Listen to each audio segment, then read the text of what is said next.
Damn it, I missed. Okay, that was a cool shot, though. Alright, continuing from where we left off, on to Seaside Hill, the Sonic Heroes representation of this game, and honestly, the stage is pretty fun, because you get to do this. We can become Jesus Christ the Hedgehog. And skip a huge section of the stage right there. So running on water is actually optimal. But not always, because there's a fish in the water that eats you if you stay on it for too long. But only in certain sections. Yeah, I know, it's kind of weird. That's not how killer whales act, I feel like. I've never seen a killer whale jump out of the water like that.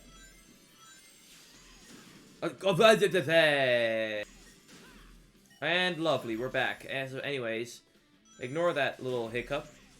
Let's just continue on and act like I didn't die. Let's act like I did this real smoothly, because that's the most fun part of this. Hello there. I have come to kill all of you, if you guys don't mind. Cart.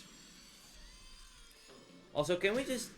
Look, Sonic's world is really weirdly designed. Like, if this palace was human-made... Because we know there's still humans in the Sonic universe.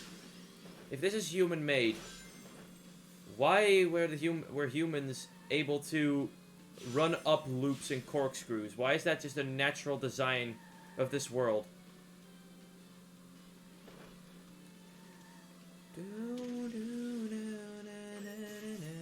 For some reason I have the default music for this.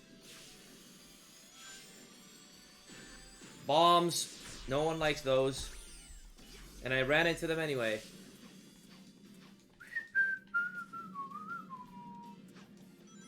Honestly, Seaside Hill does slap. The soundtrack slaps for Seaside Hill. Bang. Don't you dare. Alright, end of the stage. Let's go. Holy shit. Okay, this part of the stage just looks beautiful. I don't care what anyone says. Yoink! We did it. And we got another A. We're getting surprised, not a lot of S's, which I'm actually kind of quite upset about. Whoa, wait a minute. Another stage that I had to restart really frequently. Crisis City. God, this stage. Banger soundtrack, though.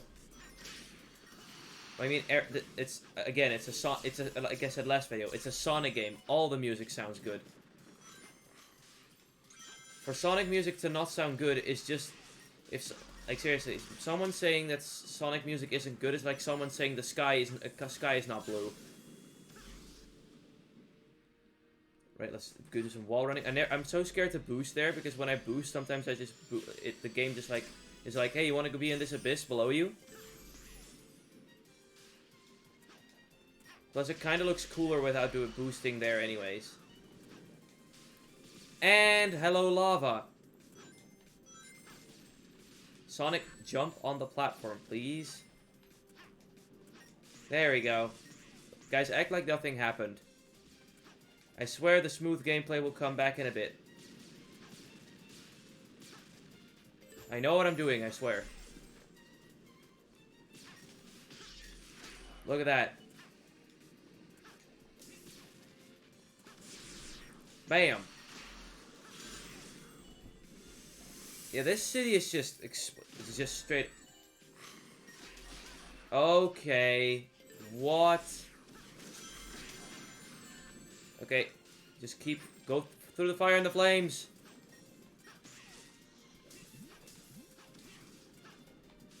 Oh, come on. I landed on the... Look, that's why I do kind of like homing attack being on a different button than jumping. That's why I think Frontiers did really well. It's just the fact that in this game, when you want to make precise jumps, like, you know, jumping just as you land, is crucial to getting good times in this. Because the earlier you start jumping, the earlier you can start air boosting, and the faster time you get. And sometimes you can be ahead of some like stage triggers. And that feels so satisfying. So every time you try to pull that off, in Frontiers, it's easy because the jump button is the jump button and nothing else. In this, because the homing attack is mapped to the jump button, it's awkward as hell because you're trying to do a precise jump, but then if you press it a little, like a frame, like even just a frame too early, you do an air dash, or a homing dash, I should say, where you're not locked on, but you just dash forward. And then it's just like, oh, wait, you know what? Here, I have this bottomless pit. That's why I prefer what Frontiers has done with there. Oh my god. Did you see how fast I went there? Also, if every time I boost, I go through the sound barrier, and if you go through the sound barrier, I know in real life, there's a giant burst of sound that emits every time that happens. So all these people living in these houses keep hearing giant explosions outside their house that makes them deaf. So every time you press the boost button, it just goes, like, it made a few people deaf. Like, you just keep damaging the eardrums of these poor people living in this town. You might say, Roy, it's a fictional video game. I don't care. If this was in real life, this would be extremely annoying and also very, very concerning. Woo! Yeah, this stage from Unleashed. I still want to properly play Unleashed without it crashing on an emulator because... you know what? If any Sega employees or whatever, or higher-ups are watching this, what is the point of not re-releasing Unleashed on PC or on modern hardware? Especially on PC, because, like, okay, what's the point of not doing it?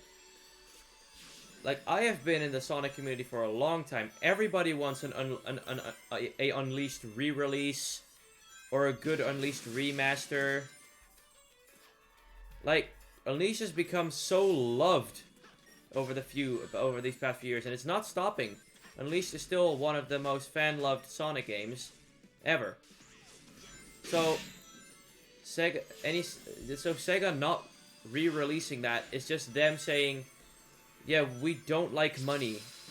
You know what? Maybe making money is cringe. We don't want to make money. How about that?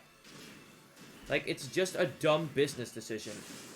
And I don't see how it can be anything else besides a bad business decision.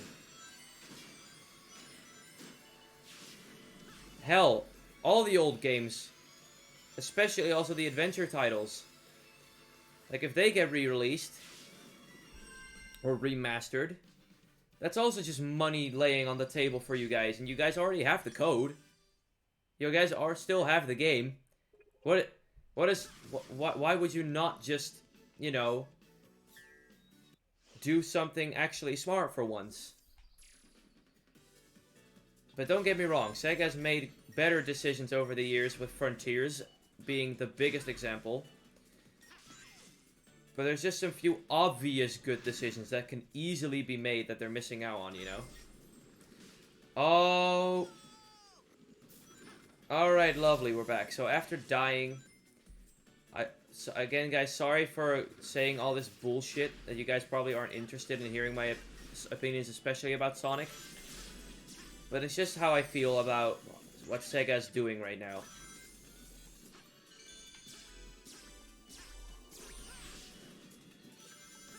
Like, I feel like the Sonic games are like one of the only franchises that people really want re-releases of old games from. I mean, it's free recognition and money, and Sega's just saying no, I guess. Which I don't understand, because they're making they have mobile games with microtransactions, so... Do you guys like money or not? Oh yeah, guys, by the way, fun fact, this is the stage where I have the least amount of practice.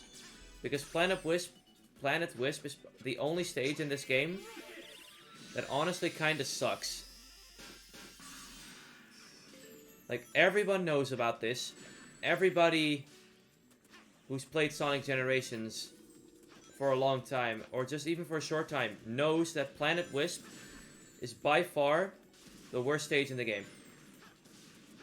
Like, I get how people can find it fun, but the Wisps feel kind of forced in. And look, I'm one of the people who actually like Wisps. I grew up with Wisps, so I don't think they're that bad as people make them out to be. But I still think that they feel forced in here, so it's kind of like, I still do want them to feel nice, like how they did in Colors, you know? But no. So, and it's kind of heartbreaking to see the game I grew up with get a stage for representation in Generations, and that stage being the worst stage in the entire game. Like, it kind of just sucks. Oh, here's the worst part of the level. Vertical levels in Sonic games. And if you all don't know anything about Sonic games, that doesn't really work well for Sonic. Just because Sonic moves too quickly for vertical areas, so you fall down quite frequently. Let's just move on. And I don't know how you can do it. Sonic does that. He can make the carts go faster. How is that even possible? I missed the Wisp. Ah!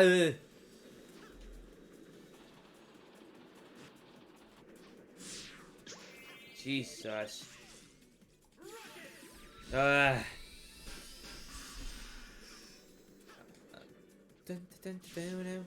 let me up here. Boost! Fly like a bird. And look, I'm saying right here that the modern Planet Wisp already sucks. Imagine classic Sonic Planet Wisp. Like, I don't know what Generations devs were thinking. I mean, it's not bad per se, but it's just a puzzle stage in a Sonic game. Like, they're trying to make it like a slow and steady wins the race level for Sonic. Yes, classic Sonic does work better with it, but it's still not the point. The point is that it's just a bad decision, because Sonic is all about going fast and being rewarded by knowing the level layout. With classic Sonic, you get in that level, doesn't matter how well you know the layout, you still get punished no matter what you do. And that's why a lot of people don't like Planet Wisp in this game, including me. Because it hinders your progress no matter how well you know the level layout. I was almost crushed, I just noticed. They were always about to freaking crush me. No thanks. I think this is the end. Yep, there it is. And that's the end of the video.